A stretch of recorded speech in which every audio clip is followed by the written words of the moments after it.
कोण उमेदवार हात गेलाय ना? दर्गामध्ये गेलाय.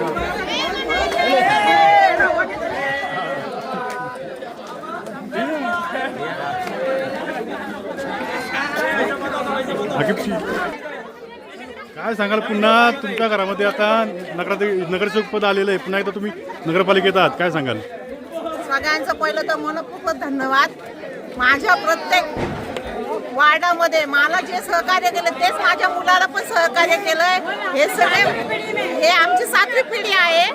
आमचे सासरे, आमचे वडील हे सगळे नगरपालिकेमध्ये होऊन गेलेले आणि आता हा 7वी पिढी आहे. परंपरा पुढे चालू राहिली. अतुल शेठ बेंडके यांचे खूप खूप धन्यवाद. त्यांनी सगळ्यात अगोदर आम्हाला तिकीट दिलं आणि आम्हाला त्यांनी एक चान्स दिला, याच्यामध्ये त्यांचे खूप खूप आभार मानते. प्रभागातल्या मतदारांनी भरपूर मतदान केले, म्हणजे भरपूर प्रेम केले आकिबवर. हो, खूप प्रेम केलं आणि हे सगळं प्रेम अतुल दादांमुळे, कारण त्यांनी ते निधी दिल्यामुळे आणि त्याला काम करता आल्यामुळे हे सगळं शक्य होऊ शकलं. त्यामुळे त्यांचा खूप खूप वेळा धन्यवाद. आणि आमचे हे सगळे प्रभागातली जी मुलं आहे यांचं हे कष्टाचं फळ आहे. या प्रभागात मला जीवाचं रान करून, तो नव्हता इथं तरी त्यांनी जीवाचं रान करून प्रत्येकाने आपल्या प्रयत्न करून त्याला जिंकवण्याचा प्रयत्न केलेला आहे. त्यामुळे सगळ्यांचे धन्यवाद. काय सांगाल? सगळ्यात जास्त प्रेम तुम्हाला भेटले प्रभागामध्ये? नक्कीच या 3 नंबर प्रभागामध्ये मी गेल्या अनेक वर्षापासून इथं राहतोय, इथं काम करतोय. तुम्ही बघत असाल जुन्नर शहरामध्ये सर्वात मोठी मिरवणूक ही माझी निघाली. मला अभिमान आहे त्या गोष्टीचा. मी माझ्या विरोधामध्ये प्रचंड आडमा पैशाचा वापर झाला. धनशक्ती विरुद्ध जनशक्ती ही निवडणूक झाली. पण मी सौदीला गेलो होतो उमेदवारी अर्ज दाखल करून. या भारतात कोणच असा उमेदवार नसेल की जो उमेदवारी अर्ज दाखल करून परदेशात गेला. मी उमेदवारी अर्ज दाखल करून परदेशात गेलो.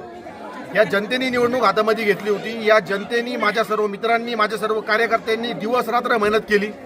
खलीलपुरा, मंगळवारपेठ, पिंपळाचा वाडा, कुंभाराळी, माळीवाडा या सर्व ठिकाणच्या सर्व माझ्या युवक मित्रांनी जीवाचा रान करून माझ्या पाठीशी ठाम उभे राहिले आणि हा विजय आज तुमच्या डोळ्यासमोर आहे. तुमच्या परिवाराची, आता तुमच्या आईने सांगितली, 7वी पिढी राजकारणामध्ये आहे. वारसा तुम्ही पुढे चालू ठेवला, काय सांगाल?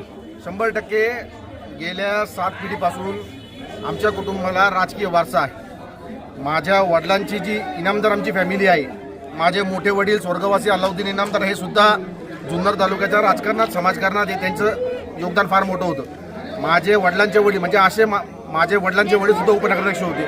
माझे आईचे वडील बशीरभाई तिरंदाज हे 7 नगरपालिकेचे नगरसेवक होते, गटनेते होते, जिल्हा नियोजन समिती सदस्य होते. त्यांचे वडील सुद्धा हाजी युसुफ बनेमिया तिरंदाज हे सुद्धा उपनगराध्यक्ष. मला दोन्ही कुटुंबाकडून राजकारणाचा आणि मोठा असा वारसा आहे.